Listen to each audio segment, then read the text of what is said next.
सुबह के बज रहे करीबन 4:30 और अब यहाँ पे मैं रेडी हुई अपने ट्रिप के लिए, जिसके लिए अब मुझे जाना है लोनावला। साथ ही में मैंने अपने गियर्स और बैग पैक कर लिए ताकि मैं कुछ चीज़ें भूल ना जाऊँ। ये ट्रिप को भी मैं अर्ली मॉर्निंग स्टार्ट करी क्योंकि इससे काफ़ी ज़्यादा रिफ्रेश फील होता है और काफ़ी अच्छा भी लगता है। Hello guys, welcome back to my channel. सुबह के करीबन 6 बज गए हैं। 6:35 की मेरी ट्रेन है लोनावला के लिए कल्याण से। तो मैं आप कुछ नहीं बताने वाली हूँ मैं क्या करने वाली हूँ। लोनावला में जाके फटाफट चलते हैं। तो जैसे कि हमें लोनावला जाना है तो मैं उल्लासनगर से ट्रेन ले रही हूँ अब कल्याण के लिए, एंड कल्याण से हमारी अगली ट्रेन होने वाली है लोनावला के लिए।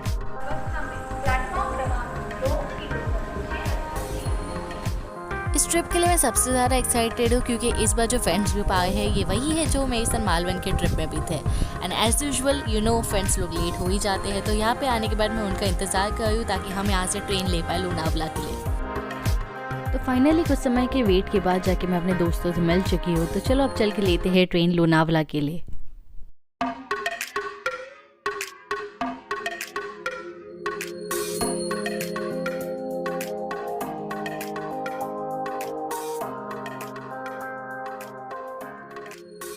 तो कुछ इस तरह से शुरुआत हुई हमारे इस ट्रिप की।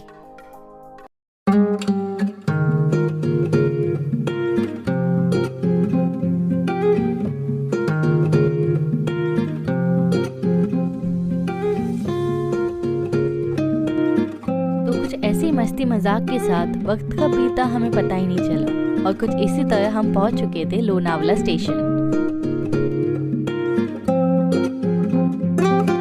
लोनावला पहुंचने के बाद जाके हमें जाना था कामशेत। इसके लिए हमने रेलवे काउंटर से लोकल टिकट ले ली थी कामशेत के लिए। Distance between Lonavala station and Kamshet का सिर्फ 30 मिनट का है। अगर आप चाहो तो कैब से भी जा सकते हो या फिर चाहो तो लोकल ट्रेन भी ले सकते हो।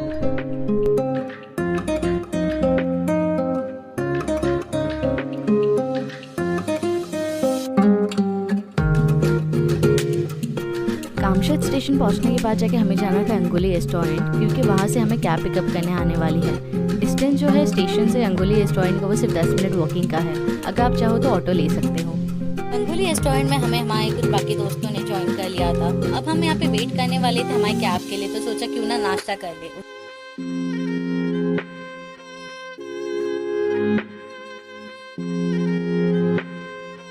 तो आपको टाइटल से समझ में आ ही गया होगा कि हम पैराग्लाइडिंग के लिए जाने वाले हैं। तो यहाँ से शुरुआत होती है हमारी एक्चुअल ट्रैवल जर्नी की। तो अब हमारी कैब आ चुकी है हमें पिकअप करने के लिए। तो अब हम यहाँ से जाने वाले हैं एक्चुअल लोकेशन पे, जहाँ पे जाने के बाद हम पैराग्लाइडिंग करने वाले हैं।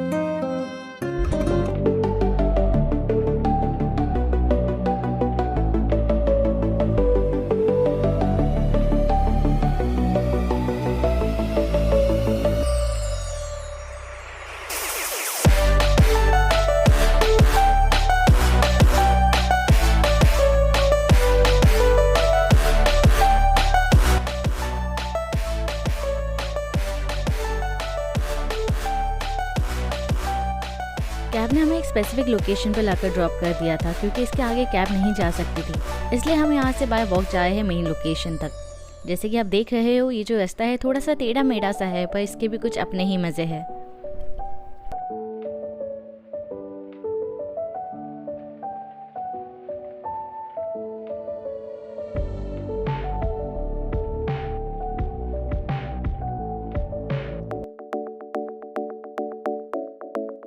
पैराग्लाइडिंग का जो पैकेज है हमने ऑफलाइन कॉल करके बुक कर लिया था, जिसमें हमने कॉल करके पहले से ही कैब की पिकअप एंड ड्रॉप सर्विस भी इंक्लूड करवा ली थी। अगर आपको जानना है कि मैंने कहाँ से बुकिंग किया तो डिटेल में डिस्क्रिप्शन बॉक्स में दे दूँगी, आप चेक कर लीजिएगा। तो फाइनली हम हमारे डेस्टिनेशन में पहुँच गए हैं जहाँ पे हमें पैराग्लाइडिंग करना है। यहाँ पहुँचते ही आपसे एक फॉर्म फिलअप करवाया जाता है जिसमें टर्म्स एंड कंडीशंस लिखी होती है और साथ में एक इमरजेंसी कॉन्टैक्ट नंबर लिया जाता है।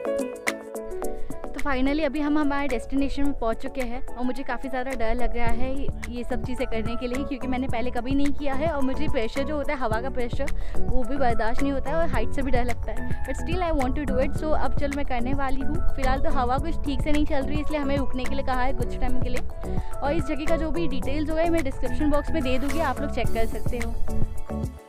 और अब यहाँ मेरे से पहले मेरी फ्रेंड जाने वाली है, तो चलो उससे पूछ के देखते हो उसे कैसा लग रहा है। श्वेता कैसा लग रहा है? डर लग रहा है? बिल्कुल नहीं।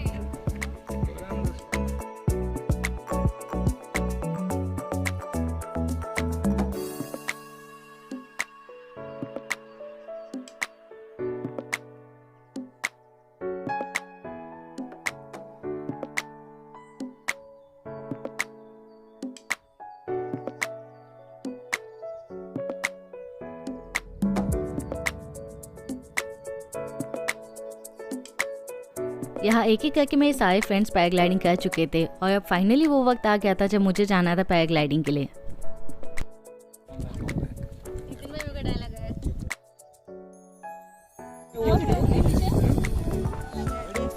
डर मत रे, कुछ नहीं होगा।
पैराग्लाइडिंग करने से पहले आपको कुछ चीज़ों का ख्याल रखना होगा, जैसे कि आपको कंफर्टेबल कपड़े पहनने होंगे जो कि हवा में जाने के बाद इस तरह से लहराए नहीं जिस तरह से आप मेरे कपड़े उड़ रहे हैं।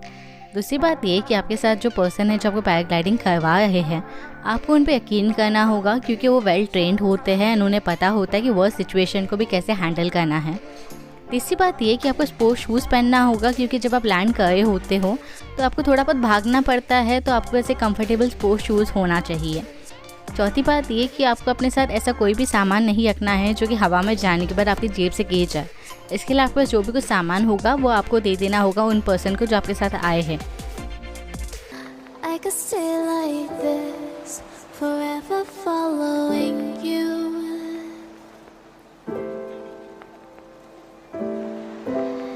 Just don't get too far and I'll be right where you are.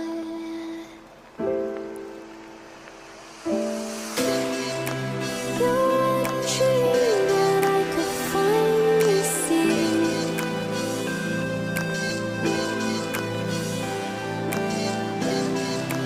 I just want us to always be.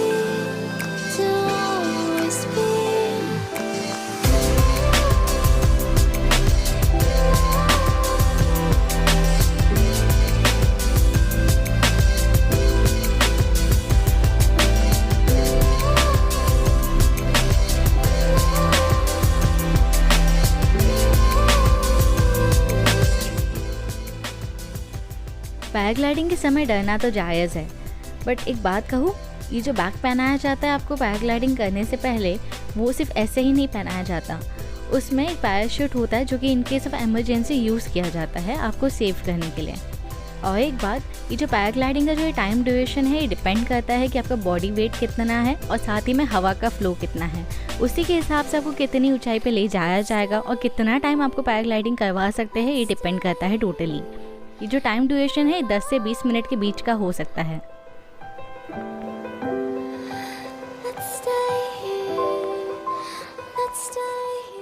और हाँ, पैराग्लाइडिंग करते समय आप ऊपर फ़ोन तो नहीं ले जा सकते, पर इसका मतलब ये नहीं कि आप अपने पैराग्लाइडिंग के एक्सपीरियंस को रिकॉर्ड नहीं कर सकते।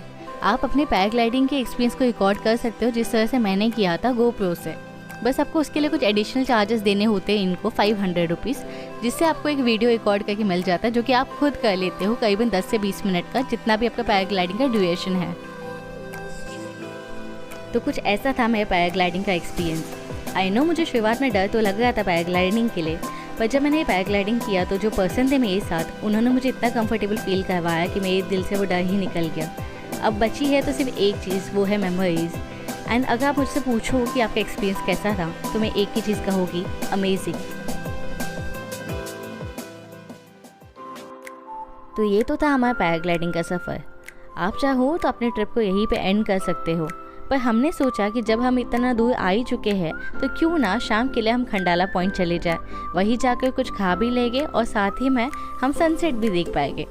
वैसे भी खंडाला पॉइंट का जो डिस्टेंस है बिटवीन कामशेत स्टेशन से वो सिर्फ 30 मिनट का है, जिसके लिए आपको इजीली ऑटो मिल सकती है कामशेत स्टेशन से। ऑटो चार्जेस आपको कामशेत स्टेशन से लेके खंडाला पॉइंट तक के 200 से 400 तक लग सकते हैं। डिपेंड करता है कि आप कितना अच्छे से नेगोशिएट कर लेते हो। दिन भर की थकान के बाद जब मुझे ये व्यू देखने के लिए मिला तो पता नहीं अचानक से मेरी थकान कहाँ छूमंतर हो गई। और जब साथ में इतने ज़्यादा खाने के ऑप्शन भी हो तो मुझे नहीं लगता इससे ज़्यादा मुझे कुछ और चाहिए। फिर क्या था, मैं तो बस लग गई इन सभी चीज़ों को एक एक करके खाने में। क्या आपको नहीं पता जब कोई इंसान खा रहा होता है तो उसे ऐसे डिस्टर्ब नहीं करते? चलो कोई बात नहीं, आप तो मेरे दोस्त हो, तो चलो साथ में मिलकर अभी हम सनसेट व्यू देख लेते हैं और इस वीडियो को मैं यहीं पे एंड कर लेती हूँ। अगर आपको ये वीडियो पसंद आई होगी और आपको ऐसे ही और भी अच्छी वीडियो देखनी है तो आप मेरे चैनल को सब्सक्राइब कर सकते हो। और अगर आप मुझे बताना चाहते हो कि ये वीडियो अच्छी थी तो आप इस वीडियो को लाइक कर दीजिए और मुझे कमेंट में बता दीजिएगा। अभी के लिए मैं चलती हूँ, मिलती हूँ अगले वीडियो में। टाटा।